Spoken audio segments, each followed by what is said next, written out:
अस्सलाम वालेकुम दोस्तों, ये मेरा एसी-डीसी फ़ैन है जो कि 6 साल चलने के बाद इसका कार्ड अब ख़राब हुआ है। तमाम लोग एसी-डीसी फ़ैन पे आजकल शिफ्ट हो रहे हैं। लोगों को यही इशू आता है कि उसके कार्ड ख़राब हो जाते हैं और बार-बार रिपेयर कराना पड़ते हैं। तो आज की वीडियो में एक बहुत ही अच्छा सॉल्यूशन आपके लिए लेके हाज़िर हुआ हूँ। मेरे पंखे का ये जो कार्ड पहली बार ख़राब हुआ है साढ़े 6 साल चलने के बाद, इसका मैं कार्ड रिप्लेस नहीं कर रहा हूँ। मैं सिंपली मार्केट से एक पावर सप्लाई ख़रीद के लाया हूँ, जिसकी वैल्यू मैं आपको यहाँ बता देता हूँ। इसके वोल्ट हैं 14 वोल्ट और 3.5 एम्पीयर की ये ओरिजिनल जेन्युइन सैमसंग की पावर सप्लाई है। इसके साथ मैंने लीड वगैरह भी कुछ नहीं लिए, सिर्फ़ ये सप्लाई मैंने ली है ₹300 की, ये बहुत आराम से मार्केट से मुझे मिल गई है।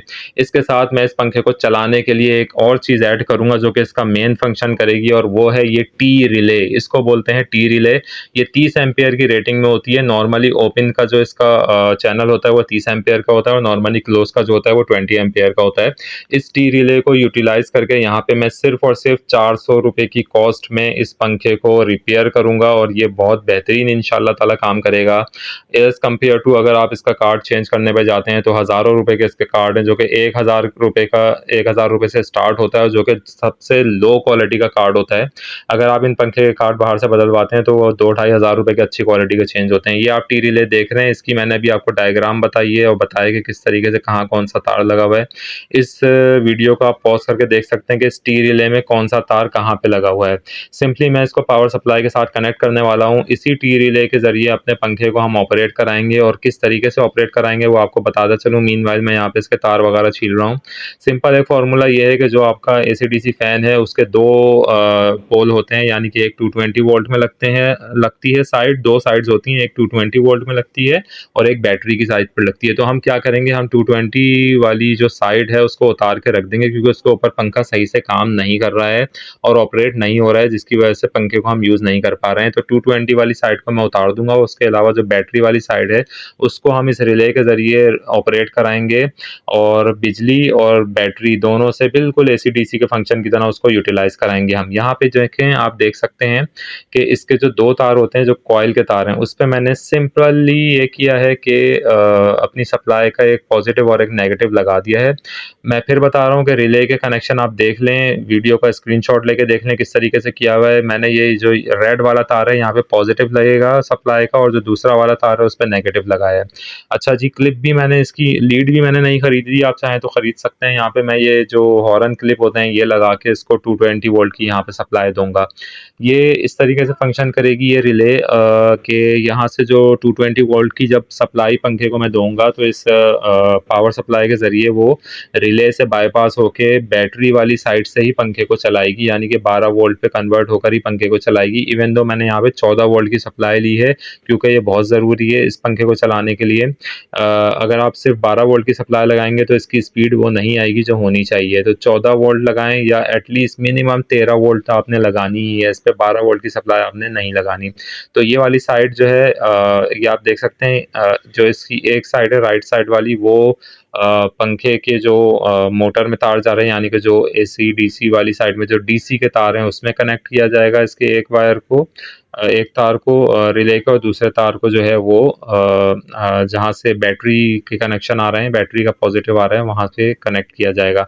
सबसे पहले मैं यहाँ पे पंखे को ऊपर आ गया हूँ, कैमरे को मैंने मोबाइल को जो है पंखड़ी से बांध लिया है, और यहाँ से आपको जितना व्यू नज़र आ सकता है वो मैं यहाँ पे दिखा रहा हूँ। यहाँ पे मैं कर ये रहा हूँ कि सबसे पहले तो जो पावर सप्लाई है उसको 220 वोल्ट मैं दे रहा हूँ, पंखे को ऊपर से दे दूँगा, ठीक है जी। अब यहाँ पे होगा ये कि जो बैटरी से 2 पॉज़िटिव और नेगेटिव आ रहे हैं, और जो पावर सप्लाई से पॉज़िटिव नेगेटिव थ्रू रिले निकल रहे हैं, उनकी यहाँ पे वायरिंग होगी, और वो किस तरीके से होगी ये मैं आपको बताता चलूँ कि सबसे पहले सारे जो नेगेटिव पॉइंट है उनको आप जो है वो कॉमन कर देंगे, यानी कि जो बैटरी से नेगेटिव आ रहा है और जो पावर सप्लाई से नेगेटिव आ रहा है और जो पंखे में नेगेटिव जा रहा है डीसी वाली साइड का, उन सबको आप कॉमन करेंगे सबसे पहले। तो मैं यहाँ पे यही करते जा रहा हूँ, आप बिल्कुल गौर से कनेक्शन को देखिएगा और वीडियो को ज़रूर आखिर तक देखिए, ये आपको बहुत ज़्यादा काम आएगी। सिर्फ 400 रुपये में जिस क्वालिटी का ये काम होगा तो इंशाल्लाह ताला 2-2,500 रुपये वाला जो कार्ड आप बदलवाते हैं, ये उससे अच्छी क्वालिटी का काम होगा, क्योंकि ये ओरिजिनल जेन्युइन सैमसंग की सप्लाई में लेकर आया हूँ सदर कोऑपरेटिव मार्केट से, और ये बनी हुई भी नहीं है। ये देखें बिल्कुल फ्रेश ये पावर सप्लाई है। देखें मैंने नेगेटिव सारे मिला दिए हैं यहाँ पे, यानी कि जो बैटरी से नेगेटिव आ रहा था वो, जो पंखे में जा रहा था वो, और जो रिले को ऑपरेट करा रहा था नेगेटिव वो, उन सबको मैंने यहाँ पे जो है वो कंबाइन कर दिया है। अब बारी आ जाएगी आपके पॉजिटिव वाले जो है वो एरिया को जोड़ने की। तो ये जो पॉजिटिव जो आपके पंखे में जाना है ये वो वाली साइड है, और जो बैटरी से पॉजिटिव आना है ये वो वाली साइड मैंने जोड़ दी है। आप वीडियो को बिल्कुल पॉज करके देख सकते हैं कि कहाँ पे कौन सा जो है वो तार लग रहा है। देखें जैसे ही मैंने बैटरी वाली साइड लगाई है, तो क्योंकि इस वक्त पावर सप्लाई नहीं है आपकी के इलेक्ट्रिक नहीं आ रही है इसके अंदर, तो ये फ़ौरन बैटरी पे चलना शुरू हो गया था पंखा, जिसको मैंने रिमोट से ला के बंद किया है। ठीक है जी। तो अभी ये जैसे ये ऊपर से जो बैटरी का तार नज़र आ रहा है, जिसमें मैं इस वक्त अभी टेप लगा रहा हूँ, ये वो तार है जो कि बैटरी के 12 वोल्ट लेकर आ रहा है, और जो पावर सप्लाई से करंट आ रहा होगा वो जब पावर सप्लाई ऑन होगी तो वहाँ से करंट आएगा। बट ये बिल्कुल एसी डीसी की तरह ऑपरेट कराएगा कि जब आपकी सप्लाई में करंट होगा तो ये सप्लाई पे चलेगा, और जैसे ही आपकी सप्लाई का करंट ख़त्म होगा, यानी कि आपके घर में लोड शेडिंग होगी या लाइट जाएगी, तो ये खुद ही ऑटोमेटिकली बैटरी के ऊपर कन्वर्ट हो जाएगा, तो सेम कार्ड की तरह फंक्शन करेगा।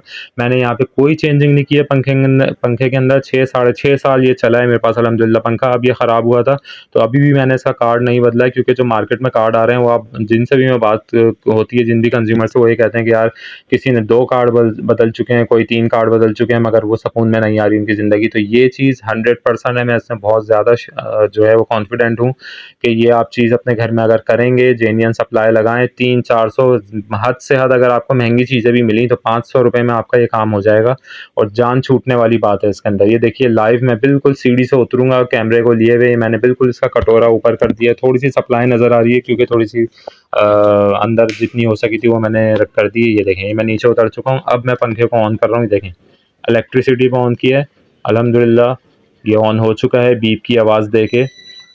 जैसे ही मैं रिमोट से इसको ऑन करूँगा तो अल्हम्दुलिल्लाह बीप की आवाज़ दे के ऑन हो गया। ये देखें आप पंखा बिल्कुल स्टार्ट हो गया, और इसकी स्पीड अल्हम्दुलिल्लाह आप चेक कीजिए कितनी ज़बरदस्त स्पीड आई है इसकी। वो स्पीड आ रही है जो इसके कार्ड में भी नहीं आ रही थी, यानी कि जब नया नया पंखा लिया था मैंने तो उस वक्त इसकी ये स्पीड होती थी, मगर वक्त के साथ साथ पता नहीं क्या वजह है, कार्ड की क्वालिटी या क्या चीज़, तो इसकी स्पीड तो काफ़ी ज़्यादा कम हो गई थी। ये पावर सप्लाई लगाने के बाद ये बिल्कुल फुल स्पीड पे अपने काम कर रहा है। और ये बात अपने जहन में रखिएगा कि सप्लाई के आरपीएम ज़्यादा होंगे क्योंकि 14 वोल्ट की सप्लाई लगी हुई है। सेम पंखे में भी फंक्शन होता है कि जब आप बिजली पे चलाते हैं आरपीएम ज़्यादा होते हैं। ये देखें माशाल्लाह स्पीड चेक करें। चैनल को मेरे ज़रूर सब्सक्राइब कर दीजिएगा और जो है वीडियो को ज़रूर एंड तक देखिए। बहुत ज़बरदस्त स्पीड है, जबकि इस पंखे की 5वें नंबर का बटन काम ही नहीं कर रहा है। ये रिमोट बिल्कुल फारिग हो चुका है, टूट फूट का शिकार हो चुका है। 6 साल में इसकी वो हालत हो गई है कि ये बस जो है धक्के पे चल रहा है।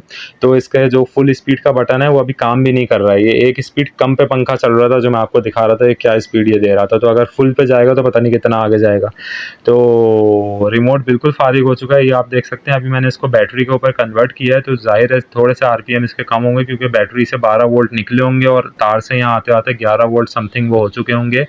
और बैटरी जब स्टैंड बाय मोड पे होगी तो वैसे ही वो 11.89 पे चले जाती है।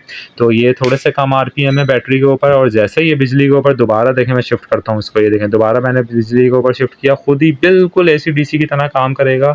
कोई परेशानी की बात नहीं है कि इसमें आप मैनुअली चेंज कर रहे हैं या कुछ कर रहे हैं। सिंपल बिल्कुल जो एसी डीसी का जेन्युइन फंक्शन है उसी पे ये काम करेगा। फिर कह रहा हूँ चैनल को ज़रूर सब्सक्राइब करें, वीडियो को लाइक करें, शेयर करें। जो भी लोग ऐसा चाहते हैं कि उनके कार्ड जो है ना वो बार बार ख़राब हो रहे हैं या उससे परेशान है इसी चीज़ से, तो ये सिस्टम आप कीजिए। मगर एक बात याद रखिएगा, 2-3 चीज़ें इसमें याद रखिएगा कि ये जो पावर सप्लाई है ये आपने अच्छी दुकान से ख़रीदनी है, जेन्युइन बंदे से ख़रीदनी है। आपको पता हो कि वो आपको सही चीज़ दे रहा है, ख़राब चीज़ नहीं दे रहा। बनी हुई सप्लाई ना हो, कोशिश करें कि आपको फ्रेश सप्लाई मिले। 14 वोल्ट बिल्कुल ज़रूरी, बहुत अच्छी परफॉर्मेंस के लिए 14 वोल्ट है, वरना आप 13 वोल्ट की सप्लाई भी इसमें लगा सकते हैं। मगर आपने 12 वोल्ट की सप्लाई नहीं लगानी है, उससे पंखे की स्पीड नहीं आएगी। इसका जो अपना कार्ड होता है उसके वोल्टेज भी 12 नहीं होते हैं। जब वो 220 के ऊपर ऑपरेट हो रहा होता है तो उसके आरपीएम ज़्यादा होते हैं, और जब वो बैटरी के ऊपर ऑपरेट होता है तो थोड़े से RPM कम होते हैं, 350 से ज़्यादा ही होते हैं जब बिजली के ऊपर ऑपरेट होता है। तो उसकी वजह यही होती है कि वो 12 वोल्ट से नहीं बल्कि वो 13 या 14 वोल्ट से के ऊपर ही डिज़ाइन हुआ होता है इनका कार्ड, ताकि पंखे की स्पीड जो है वो ऑप्टिमम आए। तो आपने सप्लाई बस 1-2 चीज़ें ये ज़हन में रखनी है कि सप्लाई आपकी 12 वोल्ट से ऊपर हो, यानी कि 13 या उससे ऊपर हो, मगर 15 वोल्ट आखिरी है, उससे ज़्यादा आपकी सप्लाई नहीं होनी चाहिए, क्योंकि सिस्टम जो है वो कभी-कभी जब आप ट्यूबलर बैटरीज़ वगैरह अपने सिस्टम में लगाते हैं तो वो भी 15 वोल्ट तक जाती हैं और इन पंखों को सप्लाई देती हैं 15 वोल्ट की। तो इनके ऊपर इनके कार्ड में या इनकी मोटर में इतनी टॉलरेंस होती है कि ये 14, 15, 16 वोल्ट तक भी जो है वो बर्दाश्त बहुत आराम से कर सकती हैं, ख़राब नहीं होंगी, जलेंगी नहीं। मगर आप फिर भी कोशिश ये करें कि 13 से 14 वोल्ट पर रहें। चैनल को मेरे ज़रूर सब्सक्राइब करें, लाइक करें, शेयर करें। Thank you.